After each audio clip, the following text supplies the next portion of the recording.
big step I'd love to see. Tom Cable in training camp talked about that they were going to try to get him up to about 340 pounds. I'm really hoping that with that extra strength is going to come some good, solid punching, where a speed guy like Miller is going to try to come off the corner and he's just going to stone him with that initial contact. That'd be the next thing that I really hope gets added to his game. Now, Scott mentioned it a minute ago with the interior line struggling a little bit. In particular, I think Kelechi Osemele struggled a bit, but his matchup was Aaron Donald. Is this just a case of, man, and I talked about it months ago. Oh, yeah. This is probably the worst matchup for the Raiders to have on an opening night, to have to go up against a team with this much talent, this much depth, a team that's probably going to make a run at the Super Bowl. Did you see Osemele just having to go against the best guy at his position, or did he look like he may have lost a step? It's the first week, of course, like you pointed out, but, I mean, Osemele is one of the best guards in the NFL. There's a reason they gave Aaron Donald the money they gave him. I mean, he'll make anybody look average. That's kind of what those guys do. Well, yeah, and Chris, when you look at Colton Miller, again, there was a lot of heat for the pick for the Raiders because a lot of people just didn't feel that he was an offensive lineman that deserved to be picked that high. In your view, and since you coach football as well, in your view, his development thus far, you have to give credit to the coaching staff. You have to give credit to Reggie McKenzie for drafting him and seeing the talent. But when you have a guy like that and he's developed faster than you expected, what's usually the reason for that? Just the hard work he puts in. I mean, if you look at the tape in college, his first step of pass protection was forward.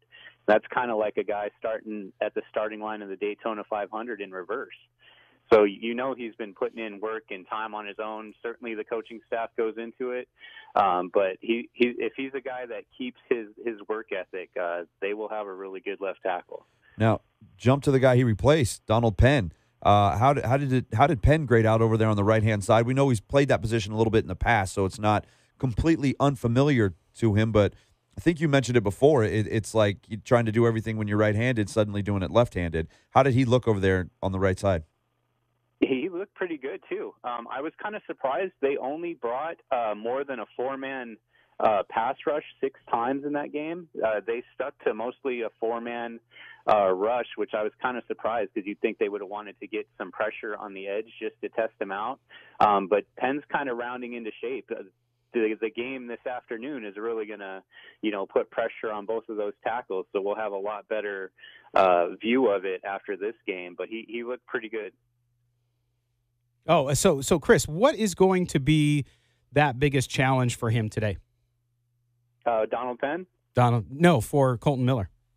Oh, I'm sure they're going to want to stick Von Miller over there. So I'm hoping that that Gruden's going to kind of counter that with keeping a back to that side. Miller struggles a little bit with speed getting inside of him. So it would be nice to have a back there that could just kind of pick that up and give him that chip. All right.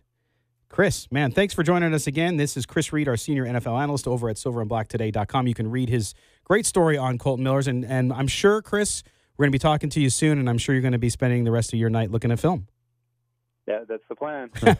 All right, everybody. Chris Reed from Silver and Black Today here on Silver and Black Today on CBS Sports Radio. Okay, Matt, so we have just a few minutes here before the top of the hour, and we take a break. Actually, no, we're time to go. We got to go. It's time to go out. We got about 45 seconds, right? All right, so when we come back, we're going to talk a little bit about what's bugging us when it comes to the Raiders. We get to complain. We get to be the old man, get off my lawn stuff. You're listening to the Silver and Black Today on CBS Sports Radio, 1140 a.m.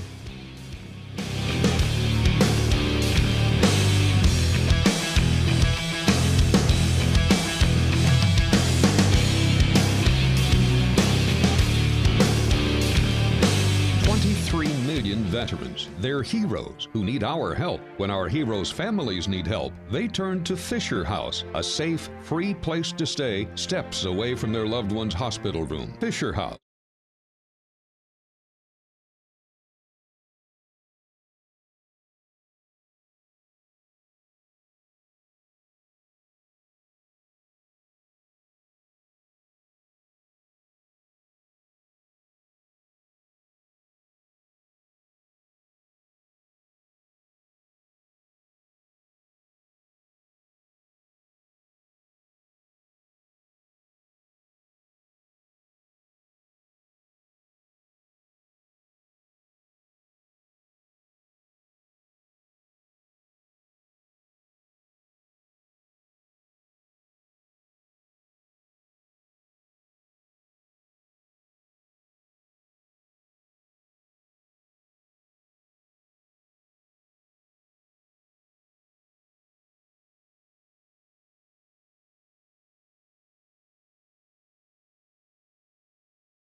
Join the conversation by calling 702-889-5978. Now, here's Scott Gulbranson and Matt Gutierrez. Welcome back, everybody. Silver and Black today here on CBS Sports Radio 1140 AM. As always, coming to you from the Dollar Loan Center, Don'tBeBroke.com studios. Hopefully your parlays and your straight bets hit, and even your teasers, so you don't have to be broke. I don't do it, man. I got killed on college yesterday. I can't. There's too much emotion involved in my world. Too much heart involved to go and gamble sports. I'm already on edge with every single game that I watch anyways, no matter which of my teams are playing in whatever sport. You? I can't have money involved as well. That's why you should bet hockey. I'd probably throw my kids out the window or something, man. I'd lose my mind. That would not be good. So I don't mess with it. That would not be good. All right, well, we're going to introduce a little bit of a new segment today. Since we're in season now, there always seems to be something that's going on in Raider Nation and something that gets under the skin of most fans. That, of course, does include those of us in the media who also get bugged by things. And so we're going to do a little segment here called What's Bugging Me? Now, Matt, it's your turn. You're going to go first. What's bugging you about Raider Nation right now? Quit fighting. Stop. You guys look like idiots out there. I understand that the Raider Nation gets that reputation, and a lot of it is based on the look, the costumes, the spikes, the skulls, all of that stuff. But what in the hell are you fighting each other for in the stands? Why do I see silver and black fighting silver and black every single week? It's getting ridiculous, and maybe it's because everybody's tired of losing, which I understand, because that's something that's bugging the heck out of me, is losing. But what are you fighting each other for? What are you fighting at all at a game? Just go and watch the damn game. But every single week we've got to see, now with everybody with the phones and the videos, every week Raider fans are getting knocked out by Raiders fans, tumbling down steps. It's out of control, man. Knock it off with the fighting. Yeah, I don't get it. And even verbal altercations. So when you're watching online and you're watching the cesspool that is Twitter, I'm sorry, it just is. Not everybody. We have some great Twitter followers out there. We have great interactions, but there's a lot of negativity, right? And so anytime something happens, the littlest thing becomes the largest thing. And I see Raider Nation go at each other there too. I mean, completely just eating one another and just going crazy on things. And actually, my observation, I really have over the last several weeks, step back and look at it. It's generational. Really, under 40 and over 40 Raider fans have a much different opinion. Everybody's disappointed that the team hasn't won forever. But it is amazing to me how the younger fans seem to be so fast to turn on the team versus the older fans saying, hey, young buck, relax, Raider Nation for life. Yeah, maybe that's because they've never really seen them win. So it's just this constant stabbing pain right into the rib cage there. But, I mean, there's just no reason fighting your own team, and that's essentially what you're doing.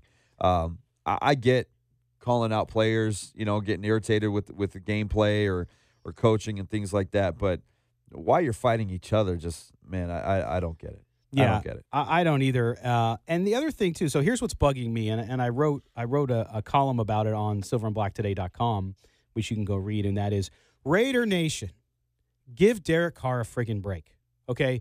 Because I understand I can't say the word on the air, he crapped the bed last week, okay, in the second half. There's no doubt about it. He was the first one to admit it. He takes responsibility. That's the one thing I'll say about Derek Carr. He always tends to. Doesn't mean that I'm not concerned with his overall performance and if he can get to that next level with John Gruden. But people, have you seen some of the quarterbacks in the NFL? Have you seen other teams and what they're dealing with? So before you start saying, well, let's go get another quarterback, who are you going to go get? By the way, if you don't follow the draft, there's nobody really coming out in the next 2 years. One or two guys.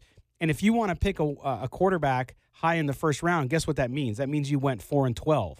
Yeah. So I just think Derek Carr needs to improve. There's no doubt about it. It's one game.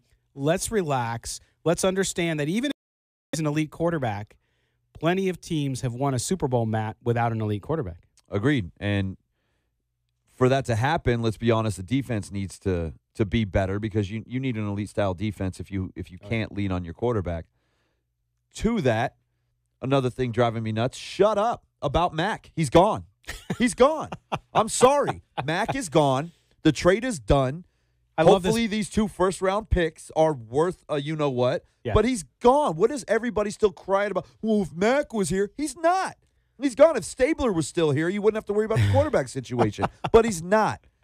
Stop crying about Mac. It's over. And the thing with Mac is I think it's worthy to bring up in context when it matters, and that is, hey, look, we got beat a lot at the defensive line. We didn't get a pass rush. If you're a Raider fan, you're saying we didn't get a pass rush. But that's not what we're seeing. Correct. It's not. It's not what we're seeing. It's, see, I told you so. It's going to suck. This is a terrible trade. Well, listen, let me tell you something. You start dating somebody, and do you know that was a terrible selection of that person until things go sour? You don't. You got to give it time, right? So in this case, the Raider fans out there, look, nobody wanted to lose Khalil Mack, blah, blah, blah, blah, blah, blah. Absolutely not. Okay, but it's over with. Yeah. It's time to move on. It's time to look at the guys. What I'd rather have you talking about is, hey, Arden Key, why aren't you getting in on the quarterback? Yeah, how about Mo Hurst, P.J. Hall? Where were you at? Yeah. Because there was not a single pressure that mattered in that entire game. Right. And that's an indictment on the guys there, not the one that's not there. That's right. That's what you have to worry about is the guys there. Now, P.J. Hall did get injured, as we found out. Hurt his ankle, which doesn't help. But, being a smaller player, right, that's the concern you have when you draft a small school guy.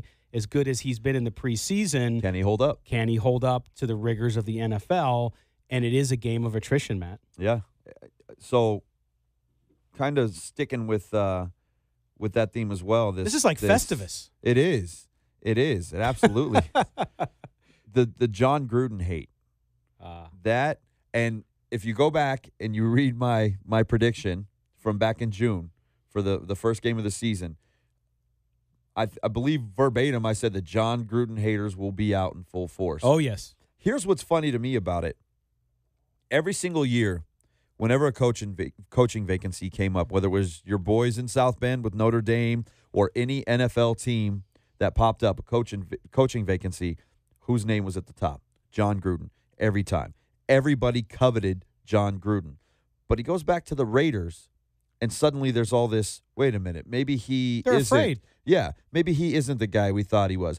That's fine from the outside looking in, but why are Raider fans doing that? Instantly, Raider fans are saying it was the wrong guy. It goes back to the Mac thing. He's got too much control. He can't work with McKenzie. You guys have been begging for John Gruden to come back since he was traded to Tampa Bay. Now he's here, and instantly you hate everything that he does. Yes, and to me, it's so hypocritical because last year all you did was complain about Jack Del Rio. Yeah. You complained about Ken Norton Jr. They fired him. Pagano comes in. Then you complain about that. Then you complain about Todd Downing with good reason, trust me. Now you have somebody else who's calling the offense, and you're not happy with that. What do you want? I mean, what do you want? Did you really think you were going to beat the Rams on Monday night?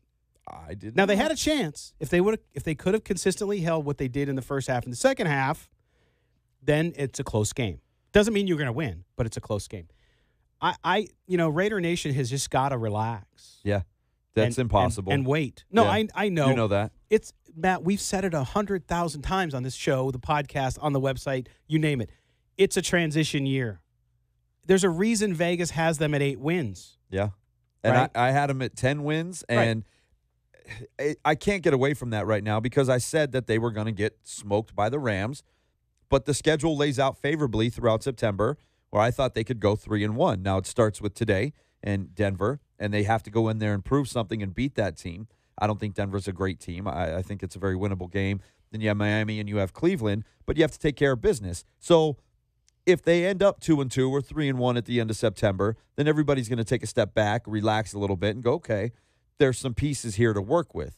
I don't think this is a Super Bowl team. I think they're a fringe wild card team, but you have to start tonight. But this instantly the season is over mentality, man. It's sky is falling, right? Chicken Little. Yes, and that's the thing. It's like I get it. You want them to win. I mean, we all want them. It's better for our radio show if they win. It's better for our website. Sometimes. But sometimes it's good to. People want to vent, right? Myself included. We're having our bitch session here, which is pretty nice, and we want you to call in 702-889-5978. By the way, make sure you do that, and don't forget that we are on at 4 p.m. today with the PG, which is the postgame show. So if you're looking for a place to go to listen to in-depth knowledge on the Raider game and how they did or didn't do, then you can call in and check that out too here on CBS Sports Radio. I throw one more at you. Yeah. This isn't a complaint about Raider Nation. It's a complaint about being within Raider Nation, and that's being in Oakland in that Coliseum. I'm so sick of looking at that dirt infield. I really am, man. How can the Las Vegas Lights FC, and for those of you outside of the market that don't know what that is a minor league soccer club that we have here in Vegas. It just started this year. Played at Cashman Field this season, where the 51s have played, our AAA baseball team. And you never saw a dirt infield. They for any sodded of those it every soccer game. teams. They sodded that field for every game. If the Raiders can completely transform the Coliseum stands from baseball to football for every game, why can't they throw sod down and get rid of that dirt infield? At the very least, make it a better playing surface. I am so tired of looking at that dirt infield. It's awful, but I hope the A's lose every single game from here on out, because the sooner that thing is gone, the better for everybody. Yeah, and it just goes to show why they left. And people people can complain all they want, and I get it, because you don't want to lose your team. But man, it's hard to look at that. And if you're an NFL Terrible. team, I'm sure it's Mark Davis. It looks so Bush League, It man. does. It's like worse than minor league. When we come back, Matt's going to call an audible. You're listening to Silver and Black today on CBS Sports Radio, 1140 a.m.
The only way to take Silver and Black today with you is with the radio.com app. Download it today and search CBS Sports Radio 1140 in Las Vegas and listen to us anytime, anywhere. All right, we are back here on Silver and Black today on a day when the Raiders prepare to go into Denver looking for their first win of the season against the Broncos. The Donkeys. I knew you were going to say Broncos. That's why I jumped in there. Yeah. Oh, man, right? That team. Wilbur. Oh, no, that's a horse. That is a horse. I don't know how many people were watching on Facebook Live during the break. There's no sound, but if you could see, the venting continued throughout. Like, we got all fired up during that last segment. We did. And we just kept on rolling, man. There's a lot. I'm very animated when I talk, so I'm sure. No. Yeah. Why do you think I stand with adrenaline on Saturdays and Silver and Black on Sundays? I do not sit except for in breaks, and even then it's sporadic. I just animated. I talk with my hands a lot. And I'm not even Italian, man. No, but, you're ethnic. I'm ethnic. All right. So we don't forget, too, that after the you're like the rest of us, which I consider the great Americans, and that is we are a melting pot. I'm a mutt. We're a mutt. I'm a mutt. And mutts are the loyalist. Well, the Raider game, when it's over today, make sure you tune in on the radio.com app. Due to Dodger baseball, the PG, the post-game show that we do here, will be only on the radio.com app. So listen into that, and we'll cover the Raiders game and the rest of the NFL. Now, I am going to turn it over to Matt Gutierrez, who is going to do his segment. We're going to, and I don't know that this is going to be continued a bitch session, but we get to continue. Matt's going to call the audible. He picks a subject at random based on what's on his mind, and we go with it. So, Matt, all yours. This isn't. I'm not going to be complaining at all. I get asked a lot about the move, obviously because of what we do here, the move of the Raiders coming to Las Vegas. I get a lot of questions about that, and one of the it seems like such a stupid, trivial thing, but one of the questions I get asked the most about the uniforms, the Raiders uniforms. People are very concerned about what the Raiders are going to wear when they get here. Whether or not there's going to be new patches added to the uniform. Are they going to change the color scheme? We saw some crazy mock-ups come out probably about a year and a half ago where people were doing more of a Vegas-centric design on the Raiders uniforms. We saw some Golden Knight-inspired color schemes, things like that, looking a lot like the New Orleans Saints and things of that nature. First of all, it's not going to happen. There are not going to be any drastic changes to the uniform whatsoever. Let's just start right there. Silver and black is synonymous with the Raiders. That is an Al Davis thing. He brought that to the Raiders when he took over in the early 60s, and they did have a gold and black color scheme for the first couple of years with these hand-me-down uniforms that they were given early on. First thing that Davis did was change that to the silver and black, and obviously Mark Davis is not going to get away from that. That's his father's legacy, his team, so they're going to stay with the silver and black. What I will say is I do want to see them go back, and I should have worn it. I got the Namdi one. Silver numbers. Yes, I love that. I do want to see which that because they wear during throwbacks. They wear it with the throw with there was their old form change. Yeah, I mean, I would love to see a patch just like they did like during the 75th anniversary of the NFL, and then you had the AFC anniversary. A patch commemorating the stadium and the move to Nevada. I think that's all you're going to see because the Raiders. There's a few teams in all of sports, Matt, that are as iconic as the Raiders when it comes to uniforms. The Yankees are one of them. The Lakers Could you imagine yellows. them not wearing pinstripes? No. Like if they moved from the Bronx to Lower Manhattan, something ridiculous like that. Like, oh, we're just going to wear plain white at home. People would lose their minds. Correct. And I don't think you ever mess with the helmet. You don't touch it. I mean, face masks, yes. I do. We talked about that, did. right? Yeah. Want to see the black face mask. I think that'd be a cool tweak to that helmet. Just the face. Don't touch the silver. A lot of people like the black helmet that you've seen, the mock-ups and things like that. It's cool. It'd be a neat one-off, but they don't change the colors anymore like they used to for one-offs, so that wouldn't work. I would like to see some black pants too. I don't like all black, and I don't like all white. I'm on the fence with black with a white jersey. But then again, it's the silver and black, and I think silver leads. And it's that uniqueness, right? The black hits off the silver. Well, here we are. It's like, should we be on like some fashion show now? Runway show. Runway. On a runway. Here's Matt. He's coming out with his. I don't know why that accent came through, but here's what I like about the silver pants. If you go to the silver numbers, is the way that looks. Right. Looks sweet. I dig the black pants idea, but then you're gonna start seeing the Raiders look like every other team that wears the all black. Yeah. The Ravens do it, the Saints do it, the Panthers do it. Everybody wants to go all black. Let's be honest, the original with the black is obviously the Raiders. Everybody's trying to bite that black look, that dark look off of them. But I think the Raiders' silver, black, and silver combination, helmet, jersey, and pants, I think that's the best looking combination in football. Along with, just to sidetrack here a little bit, why do the Chargers keep rocking this horrible navy blue? Can they just throw the powder blues on all the time? I hate the Chargers. You know that. But you have some of the best uniforms in football sitting in your closet and you refuse to wear them. I don't get it. you know what it is? It's their stooge of an owner. They've always been when the public wanted their uniforms, because I grew up in San Diego, folks. When the public wanted those baby blues to come back, which everybody considers to be one of the nicest uniforms in the NFL, they would not go back to it. So they just wouldn't do it. So what did they do? They completely redesigned their uniforms. They added a baby blue-like uniform with that stupid modern numbers. I hate them. Yeah, those are bad. They're just terrible. They look like a high school But the powder jersey. blue still looks better than the navy blue Absolutely. And the old helmets, they went to the white helmets with the numbers. They didn't do that. So it's just ownership. When you have bad ownership, they just make bad decisions all the way around. Too much, and that's the thing. Raider Nation talking about changes. You don't want that, because you start to lose your identity, I think, as a team. Teams are associated with that look. The Titans, I don't know what they're doing with their uniforms this year. We've been Like waiting the blue for the helmets. Titans to change their uniforms for years now, because they haven't changed them since they moved to Tennessee and became the Tennessee Titans. Right. Oilers uniforms, by the way, were great with that baby blue and red. That was a really good look. But their uniforms got dated, I think. But this updated version it's a little rough. I man. like don't the know blue helmets. It reminds me of playing Blue Pop. helmets are cool. It reminds me of my Pop Warner helmets. I mean, it really does. It's kind of cool. It's kind of throwback, you know. But yeah, I don't get it either. I think that teams and owners, they sometimes go, and it's a marketing thing, right? You're selling merchandise, so I get changes that occur. But you know, there's a lot of uniforms out there. Now we're on a uniform discussion, like the Bengals. Yeah. The Bengals went to those Tiger helmets. I know some people hate them. I think they're really cool. The Bengals went to those helmets in 1980, 81, okay? That was far ahead of its time. Yeah. Like back those then helmets are great, I think. Yeah. I think their uniforms are lacking. I do too. I think they could do a lot more with that look. They could. And I don't like the Browns uniforms. The Browns should have stuck like the Raiders did. They should have stuck with their own uniforms the way they were. My wife we were watching the game last week, the Browns and the Steelers, and she's looking at the Browns uniform. She goes, "Their stripe says Browns? Like that's the stripe down the side of the pants? What is that?" I'm like, I know, it's pretty terrible. Their uniforms are bad. And may I add, I don't think you should have the word brown near pants at all. Now they can be brown in color. I got to be honest, I dig their colors because they're unique. Right. That's why I like the Dolphins uniforms, and thank God they went back to more of the Dan Marino era look, because that weird pastel Eastery green and orange they had going on there for a few years was terrible.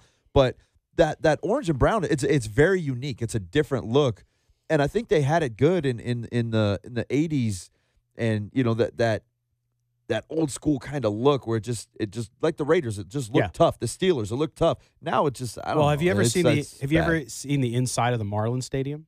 Holy moly, it's an eyesore. No, my dad's been there. He told me about that with the fish tank and that center field monstrosity, whatever the hell that thing is out there. We just don't understand art more. I mean, clearly, it's one of those deals. But I will tell you this: with the Raiders coming to Las Vegas, we all are chomping at the bit, right, to get Las Vegas Raiders merchandise.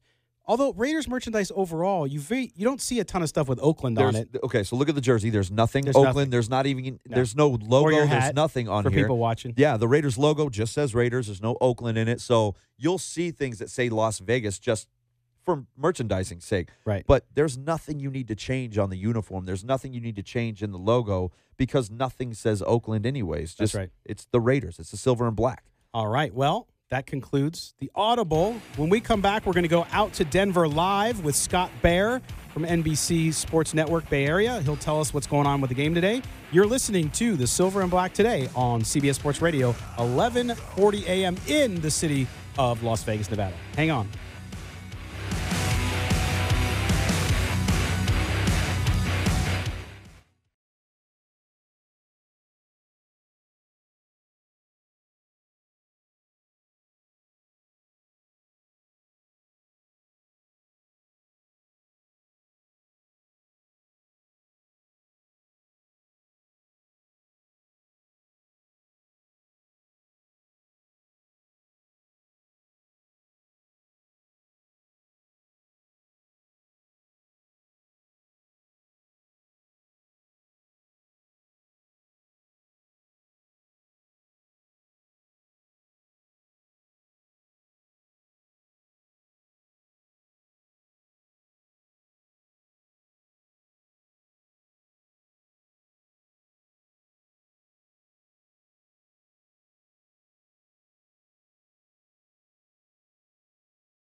40. This portion of Silver and Black Today is powered by the law office of Michael Troiano. Hey, this is Tim Brown, Hall of Famer. You're listening to Silver and Black Today. All right, we are back live here in Las Vegas, getting ready for, at 1 o'clock, of course, 1:25 to be exact, the Raiders taking on the Denver Broncos in a big divisional game on the road after the Raiders start the season 0-1 on Monday night, losing to the Rams. We go out now on the attorney Michael Troiano newsmaker line, and we bring in Scott Bair from NBC Sports Network up in the Bay Area. And Scotty, thanks for joining us, man, live from Denver. Really appreciate you sneaking us in here. No worries, man. Stoked to get the second game of this regular season kicked off here pretty darn soon. Yes, and I'm sure it will be good, nice too, to maybe have something else to talk about besides a poor Derek Carr performance, which seemed to dominate a lot of the conversation with some good reason. But what do you feel like after being around the team up there all week? Carr said after the loss on Monday night, Scott, that losses feel different under John Gruden. Did you see that bear out throughout the course of the week? Yeah, and I think what he meant with that is that John Gruden, and I've heard this from other people off the record too, is that John Gruden is really good after losses in that he's known for, kind of raising the eyebrow and saying a lot of four-letter words and tearing people down.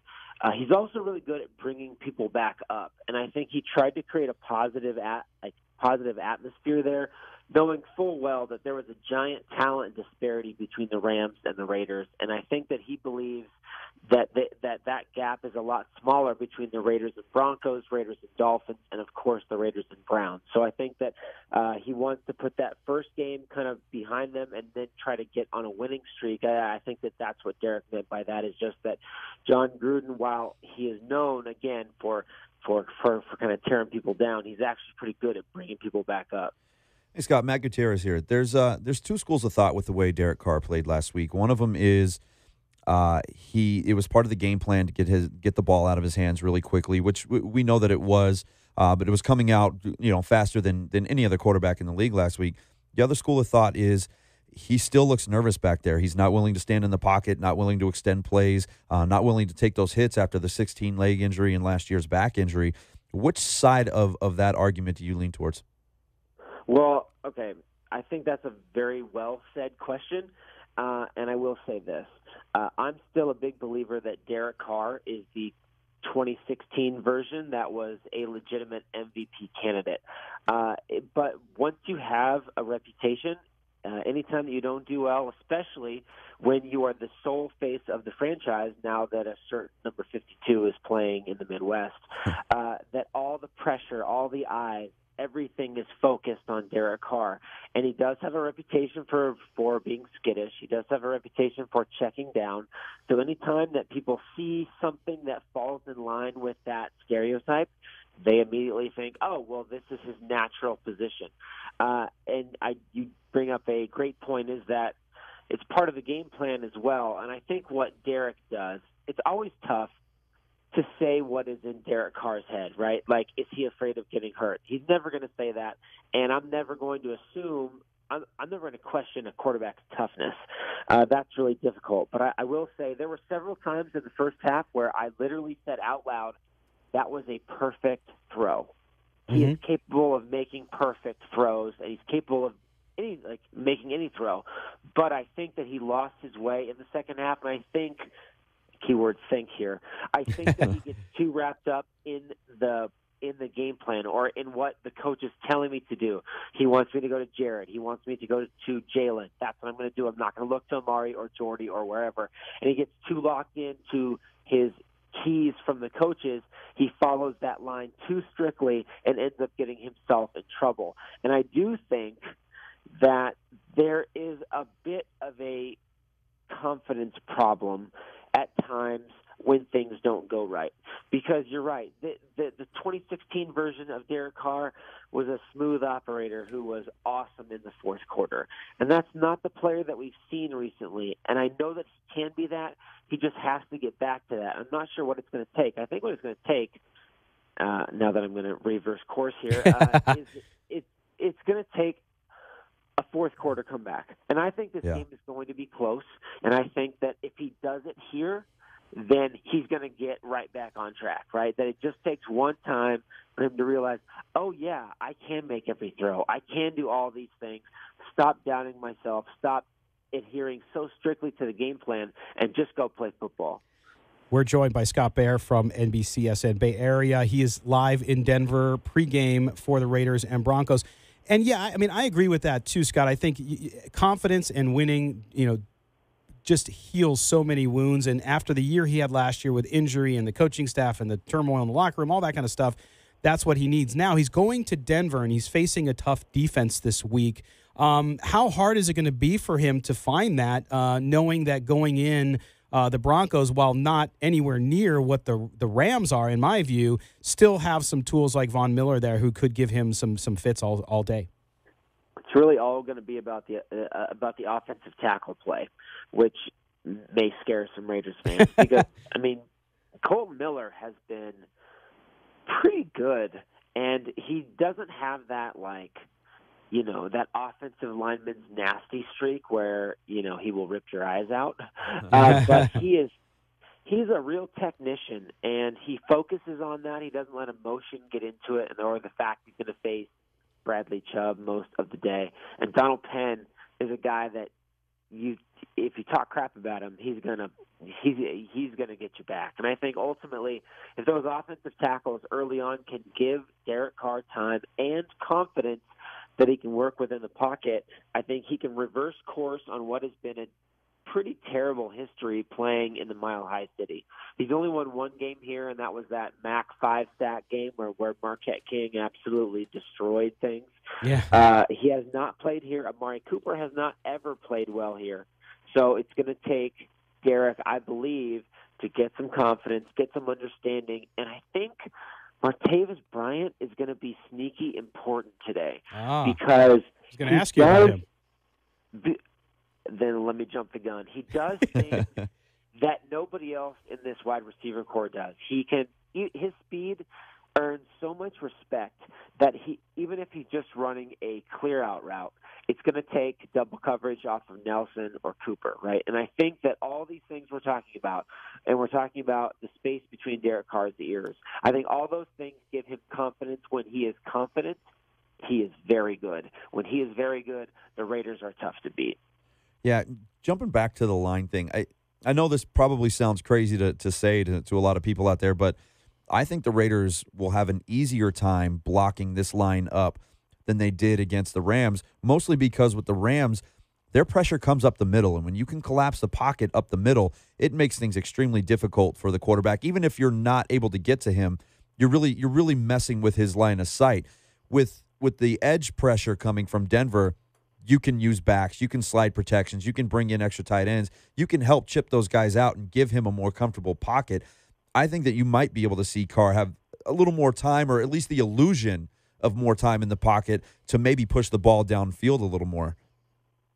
Yeah, and if he doesn't, then that's a giant red flag. But you bring up a great point, and Peyton Manning used to always say it, is that interior pressure is the quarterback's greatest enemy, because you're right, off the edge they can step up by an extra half second and throw the ball well. If it collapses from the inside, everything breaks loose. So I do see what you're saying, that yes, you can see it off the edge. I think the tough part about the Broncos, though, is that when you have Von Miller off one edge, you can sort of game plan. You can add a tight end to where he is. You can shade your running back to chip or help him out. When you have two guys like that off the edge, it is a game changer. So, it's going to be about this offensive line, and really about Tom Cable understanding his offensive lineman's strengths and their weaknesses, trying to make sure that protection does hold up. And it's just so weird to say now, because, everything, once you get rid of Mac, everything is about the quarterback. And I know that's the most important position anyway, but you do get the feeling that while I think the defense on the whole is better, and I'm a big believer in Paul Gunther as a play designer and a play caller, I just think everything is about the quarterback now, and that's a lot of pressure. It's a lot of responsibility being shouldered by number 4. And I think the offensive line is the one position group that can really help him function under all that weight. So we got about a minute left with you, Scott, and you brought up the defense. I agree with you. I think Paul Gunther was an amazing hire for this organization, and he's going to be able to get the job done there as they fill in these holes. This defensive line, especially on the interior now, is a patchwork after the injuries from last week, and the line, frankly, didn't live up to, again, what we thought it might do, although facing a really good team. How do you think it's going to bear out today? Are they going to be able to get some pressure up the middle on Denver? I think that's going to be really tough because you look at a guy like Jonathan Hankins, and if you look at his football card, it's pretty good. He's got 12 career sacks. He's had a bunch of good years, but he also hasn't played a football game since December of last year. Wow. So I really and if you look at that defensive tackle alignment, Maurice Hurst is the elder statesman. None of those other guys, Hankins, McDonald, or Brian Price, have been a Raider longer than 2 weeks. Crazy. So they don't know the system, Wow. and they're not ready for it. And I think that deep down that is going to affect them. Last week they had a NFL low 5 quarterback pressures. That has to change. And we talk about one person shouldering burden. Bruce Irvin shouldering a lot of burden. And it's always tough to expect rookies during the preseason. They get all this hype from guys like me, right? And you start thinking, oh, Mo Hurst and Arden Key and P.J. Hall, who's obviously hurt, those guys are going to change the game. They're going to influence things right away. And deep down, it takes rookies a while to get their feet wet. So it's tough to make that expectation so high. That's why, again, can Bruce Irvin absorb all the extra attention? Can the defensive interior find a way with a heavy rotation to make things work? It's tough to put all the weight on one person. And I'm talking about Bruce Irvin. I'm also talking about Maurice Hurst, who is a great interior pass rusher in time, but he really needs to show up today. Exactly. I think it's going to be a key if they're going to stay in this game. Scott Bair from NBC Sports Network up in the Bay Area, who's live in Denver. Scott, thanks for joining us, man. We appreciate it. We'll catch you up next time. Hey, man, thank you very much for having me on. All right, thank you. Scott Bair again from NBCSN. He also does a great podcast you should subscribe to, Raider Podcast. You can find that on iTunes from NBC. When we come back, we're going to close out the show with our predictions, a little fantasy outlook, and more on Silver and Black today on CBS Sports Radio, 1140 a.m.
This is Silver and Black Today, live on CBS Sports Radio 1140.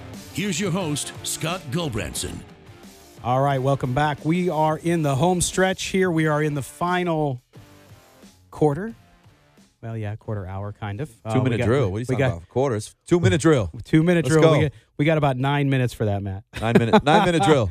Right. Actually, 7 and some. Or yeah, What 7. What and is? 4 I and don't 5. even. I don't They switched the clock on I don't us know here, what time folks. it is anymore. They switched the clock on us here, so but we're fortunate there, Matt, because the show is going well, which means people want to sponsor it, which means we need to add some more breaks and longer breaks. Well, then in that case, yeah. All right, In 7 that minutes case, it is. In that case, it's good. So we'll Actually, we'll like 6 do and a that. half now 'cause we keep talking about it. I know we keep. Yeah, that's the way it goes. Okay, so we're going to jump in a couple things. We had a bunch of viewers and listeners who were asking us about fantasy football and our score. I'm going to start with a score prediction. We did well last week. Let's see if we can keep it up.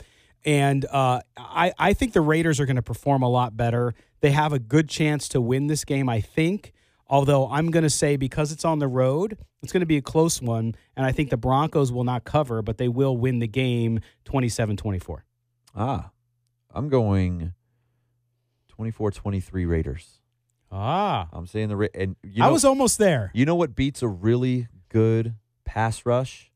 A really good running game. Are they going to find? I think you get some pound that rock, John Gruden style football in this game. You're going to see a different game plan than what you saw last week. Last week was a quick releases to the backs, quick releases to the tight end. I do think Jared Cook is going to be big again in this game because they struggled last week against the Seahawks and their tight end. So why wouldn't Cook be able to have a good game? But I think you're going to get a lot more from the running backs in the screen game. It's not going to be these little flat passes just releasing the guy out there. You're going to get a little more in the screen game because you're going to have two guys coming off the edge screaming at the quarterback. Fine, let them come, and then dump it off on the screen game. Let your big lineman get out there and run. Also, use Marshawn Lynch. Absolutely. He went away for 2 quarters last week. They didn't run him at all. I mean, he Use drags Lynch. He drags like the whole East Bay with him into the end zone. I mean, did you see? I don't remember who was hanging onto his leg and on he that just kept touchdown. going. But he was sliding on his back as Lynch was dragging him into the end zone. But lean on that running game, use the screen game, use that play action, and open things up with your wide receivers. Scott Bair just talked about Martavis Bryant being a big factor, getting Nelson and Cooper involved. But this needs to be a different-looking game plan than what you saw against the Rams because it's a different defense. And this isn't the no-fly zone defense anymore in Denver. No. Those guys are gone. You can attack this team through the air. Yeah, and they really need to do that. And that's where I think also Scott Bair mentioned was Derek Carr getting some of that confidence back. And I think he can do that today. Whether it'll be enough, I think it's just hard. NFL teams on the road. Maybe like a 55-yard setup for the game-winning field goal, 24-23 final kind of drive. That's what I'm calling. It's an AFC West game. It's an AFC West game. Yeah. But I do think, Scott's point about Martavis Bryant is interesting. I think with the focus this week on how they didn't get the ball to their wide receivers, you'll see more of that. You're not facing that defense in the defensive backfield you had in Denver. In fact, one of their former guys is now in Los Angeles with the Rams. I'm so glad we don't have to see him anymore. I know. And so I think you're going to see that. And I agree with you on Cook. I think because of that offense and the way they're going to spread it and run the ball, you're going to have the opportunity to dump it to Cook and bring him across the middle just like they did last week as well. I think they can get this running game going. Chris Carson for the Seahawks last week only had 7 carries, but he averaged little over 7 yards a carry. Marshawn Lynch can attack this defense, I think, internally. When you get into the teeth, the middle of that D, it's still good. They have a good defense, don't get me wrong, but the strength of their defense is speed and on the edge. Right. Get in there and beat these guys up physically, and then take advantage of the pressure that they want to create on the outside with the screen game and with the play action stuff. That's what they need to do here. Well, and not only that, but remember the Saturday Night Live skit with Christopher Walken, more cowbell. Oh, remember God. that? You know what the Raiders need like today? The best skit out there. Besides Marshawn Lynch, they need more Doug Martin. No. Well, I don't understand this. I'm just trying. I'm telling you. They got it. If he's in there, that means they're doing well. That means Marshawn's running the ball a lot. If 2015 Doug Martin, I think it was 2015, he had the great year because the last 2 years have been a disaster. if 2015 Doug Martin shows up, the muscle hamster. Yeah. Remember that? Yeah. I mean, Well, we need the 2015 Scott Branson too, as an 18 pounds lighter. I mean, great nickname, right? Muscle hamster. Muscle hamster's a great one. Go out there and show it, dude. Like, go play some actual football and make a difference in this game. I'm all for Doug Martin going out there and having a game, but they got to run the ball. They have to commit to running the football. If you want to use this offense the way that John Gruden likes to use this offense, they have to run the football. That is a staple of John Gruden's offense. That's right, and I think they will, and I think that's where the coaching went wrong last week is they abandoned a lot of their game plan. It was a close game. There was no reason. It wasn't like you were down 30 points. I think they let the Rams' defense dictate what they did on offense. You need to go out there and establish yourself first. That's right. So we'll see what happens there. But also, from a fantasy football perspective, we'll keep it focused. Jared Cook, without a doubt, and I think Marshawn Lynch, if you're a Raiders fan or you're a fantasy football player and you have any of those Raiders as well. And despite the injury, Aaron Rodgers, you got to have Aaron Rodgers. If you have Aaron Rodgers. Oh, against the Vikings defense? I'm telling you. Man. He's that good. He's that good.